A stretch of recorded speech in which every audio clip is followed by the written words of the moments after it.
Bismillahirrahmanirrahim. Assalamualaikum warahmatullahi wabarakatuh.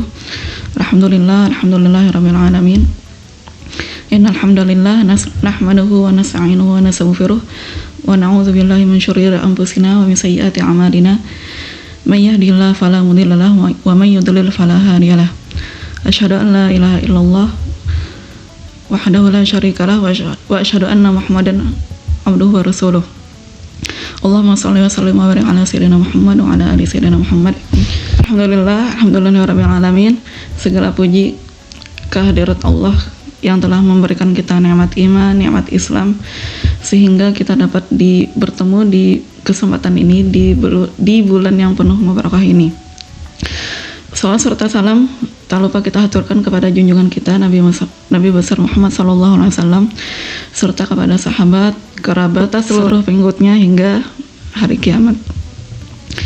Pemirsa rahimakumullah, hari ini pada kesempatan ini kita akan membahas pembahasan tentang hukum puasa yang sahurnya itu telat bangunnya sampai azan subuh. Nah, kita membahas tentang sahur dulu.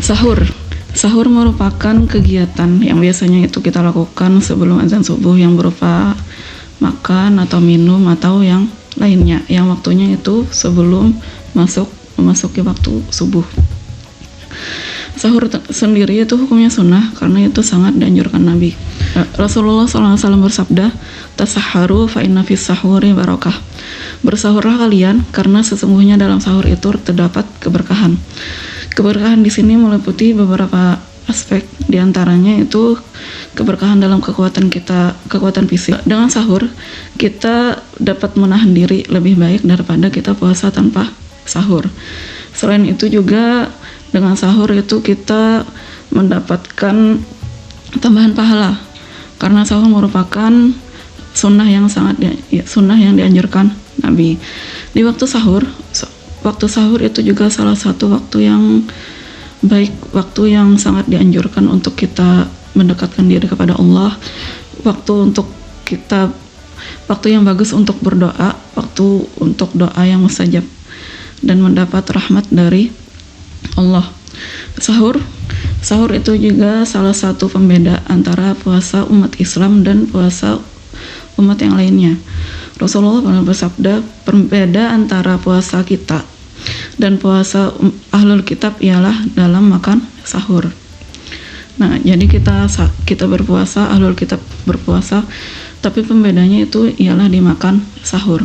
Nah, sahur juga dianjurkan untuk diakhirkan. Jadi tidak dianjurkan untuk makan sahur terlalu awal. Misalkan makan sahur itu jam 10. Nah, itu tidak dianjurkan. Waktu sahur itu dianjurkannya waktu yang mendekati azan subuh, yang kira-kira sebelum azan itu, kalau sekarang itu imsak kira-kira 10 menit, agar ada waktu jeda antara kita makan dan untuk siap-siap untuk sholat. Di antara hikmah sahur ialah yang pertama untuk menguatkan tubuh kita. Dengan bersahur kita lebih bisa kuat menjalankan puasa. Dengan bersahur kita bisa lebih fokus misalkan dalam bekerja, nggak merasa lapar sepanjang hari. Dengan sahur kita juga melatih kedisiplinan karena sahur itu kita bangun lebih awal dari sebelumnya. Mungkin yang sebelumnya bangunnya itu waktu azan atau setelah azan. Karena berpuasa dia bakal bangun lebih awal. Jadi di situ salah satu bentuk untuk melatih kedisiplinan kita. Waktu sahur di antara hikmahnya juga itu waktu yang diberkahi. Di dalam Al-Qur'an Allah memuji orang-orang yang beristighfar di waktu sahur, wabil asharihum yastaghfirun. Itu artinya waktu sahur itu waktu yang mulia, waktu yang dianjurkan kita untuk berdoa, beribadah, mendekatkan diri kepada Allah. Dengan sahur itu salah satu bentuk kita menghidupkan sunnah Nabi. Orang yang meninggalkan sahur secara sengaja karena meremehkan sunnah Nabi itu menunjukkan bahwa dia tidak itu menunjukkan bahwa dia kurang bersemangat dalam menghidupkan sunnah Nabi SAW. Selain itu juga sahur itu merupakan syiar dari umat Islam, karena sahur merupakan pembeda kan antara puasa umat Islam dan umat yang lainnya. Dan bagusnya itu di tempat kita ya, setiap sahur itu ada orang-orang yang mau ngebangunin, misalkan misalkan ada yang keliling-keliling kampung, atau biasanya di masjid-masjid itu ada yang ada yang mengumumkan sekitar jam 3 atau jam 4 itu untuk sahur kayak gitu. Ada yang membangunkan untuk sahur. Nah, itu di antara adab sahur, yang pertama waktunya tidak terlalu awal, jadi mengakhirkan waktu sahur. Lalu juga ketika sahur kita dianjurkan untuk tidak berlebihan dalam makan. Kita melaksanakan sahur itu niatnya untuk melaksanakan sunnah, melaksanakan ibadah Allah. Terus juga setelah itu waktunya, apabila masih ada waktu, bisa kita isi kegiatan waktu sahur itu dengan membaca Al-Quran, istighfar, atau baca zikir, atau hal-hal positif lainnya. Nah, lalu kembali ke hukumnya tadi, gimana hukum puasa orang yang gak sahur? Orang yang bangunnya telat, terus gak sempat sahur sampai udah azan subuh. Dilihat dari hukumnya, hukum sahur itu sendiri ialah sunnah, jadi puasanya tetap sah. Hukum puasa orang yang tanpa bersahur hukumnya tetap sah, namun dia ketinggalan kesempatan untuk mendapatkan pahala yang mendapatkan pahala sahur tadi, karena sahur hal yang dianjurkan. Pemirsa rahimakumullah, jadi ini sedikit renungan juga untuk kita yang mungkin selama ini menganggap sahur itu hal yang remeh, cuma sekedar makan atau minum yang lainnya. Mulai sekarang bisa kita niatkan setiap kita sahur itu merupakan bentuk kecintaan kita terhadap sunnah Nabi.